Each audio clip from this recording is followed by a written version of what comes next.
Hello everyone.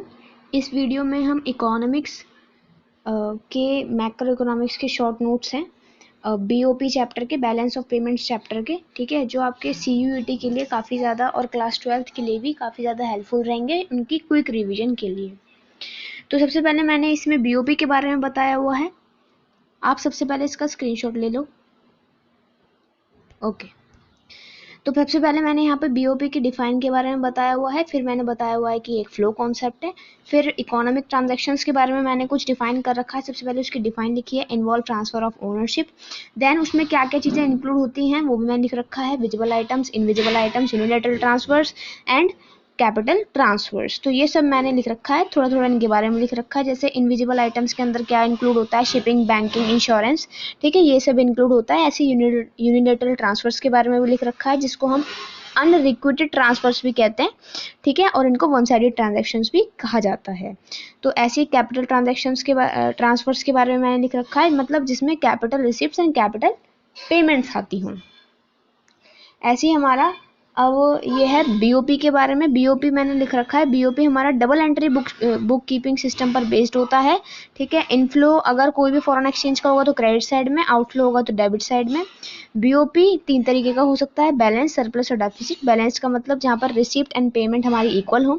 Surplus का मतलब receipt ज़्यादा है पेमेंट से। डेफिसिट का मतलब रिसिप्ट कम है पेमेंट से, ठीक है। फिर मैंने बीओटी के बारे में बता रखा है, मतलब बैलेंस ऑफ ट्रेड के बारे में बता रखा है, जिसका मतलब होता है, जिसको हम trade off only visible items भी कहते हैं, मतलब खाली विजिबल आइटम्स का ट्रेड होगा, ठीक है। और बीओपी में सबका ट्रेड होता है, विजिबल, इनविजिबल, ठीक है, यूनिलैटरल ट्रांसफर्स, ये सब आते हैं, लेकिन बीओटी में खाली विजिबल आइटम्स आते हैं, ठीक है। बीओटी का फॉर्मूला भी लिख रखा है, export minus import. Let's move ahead, ठीक है। ऐसे ही हमारा जैसे बीओपी के टाइप से सरप्लस डेफिसिट में, ऐसे बीओटी के टाइप मैंने यहाँ पे लिख रखे हैं। बीओटी बीओपी में डिफरेंस बता रखा है, ठीक है। और कंपोनेंट्स ऑफ बीओपी मैंने लिख रखे हैं, capital account, current account. Current account के बारे में पहले मैंने बताया हुआ है, ठीक है, उसके बारे में पूरी डिफाइन लिख रखी है सिस्टमेटिकली।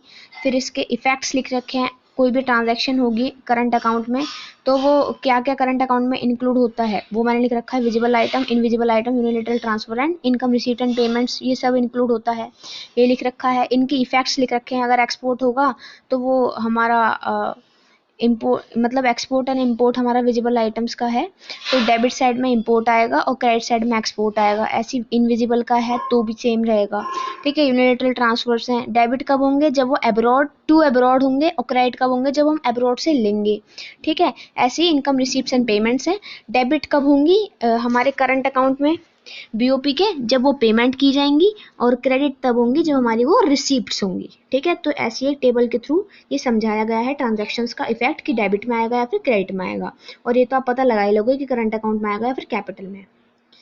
अब ये करंट अकाउंट के बारे में तो कुछ जानकारियाँ और लिख रखी है मैंने, कि इट शोज नेट इनकम, ठीक है, करंट अकाउंट, सरप्लस, डेफिसिट, ये सब मैंने लिख रखा है। कैपिटल अकाउंट के बारे में फिर उसकी भी सेम मैंने ऐसी ही टेबल बना रखी है जैसे मैंने करंट अकाउंट में बनाई थी कैपिटल अकाउंट की भी, ठीक है, कि डेबिट साइड में आपको क्या क्या शो करना है, लैंडिंग्स डेबिट में शो करनी है, क्रेडिट में बोरोइंग्स शो करनी है, ठीक है। टू अब्रॉड है तो वो डेबिट में शो होगा क्योंकि वो आउटफ्लो हो रहा है। ऐसे ही मैंने सारा कुछ बता रखा है। फिर छोटी छोटी टर्म्स भी लिख रखी है मैंने नीचे, एफडीआई और पोर्टफोलियो इन्वेस्टमेंट, उसकी डिफाइंस भी लिख रखी हैं। एफडीआई मतलब जहाँ पर ओनर का डायरेक्ट कंट्रोल होता है, और पोर्टफोलियो मतलब जहाँ पर ओनर को डायरेक्ट कंट्रोल नहीं होता अपनी एसेट्स पर, ठीक है। लास्ट मैंने लिख रखा है, ठीक है, ऑटोनोमस एंड अकोमोडेटिव ट्रांजैक्शंस, इनके बारे में मैंने एक डिफरेंस के थ्रू, एक टेबल के थ्रू समझा रखा है। एंड सरप्लस और डेफिसिट इन बीओपी ये भी बता रखा है, और ये भी बता रखा है कि ये जो डेफिसिट है और सरप्लस है बीओपी में, वो किसके द्वारा बैलेंस किया जाता है, ठीक है। अराइज तो ये ऑटोनोमस ट्रांजैक्शंस की वजह से होता है, लेकिन बैलेंस हमारा किसकी वजह से होता है, अकोमोडेटिंग ट्रांजैक्शंस की वजह से होता है। तो इस वीडियो में ये शॉर्ट नोट्स थे, और मैंने ब्रीफ में डिस्क्रिप्शन भी मतलब सारी एक्सप्लेनेशन भी दे दी है, एंड होपफुली आपको समझ में आई होगी। आप स्क्रीनशॉट ले लीजिएगा इन सब के।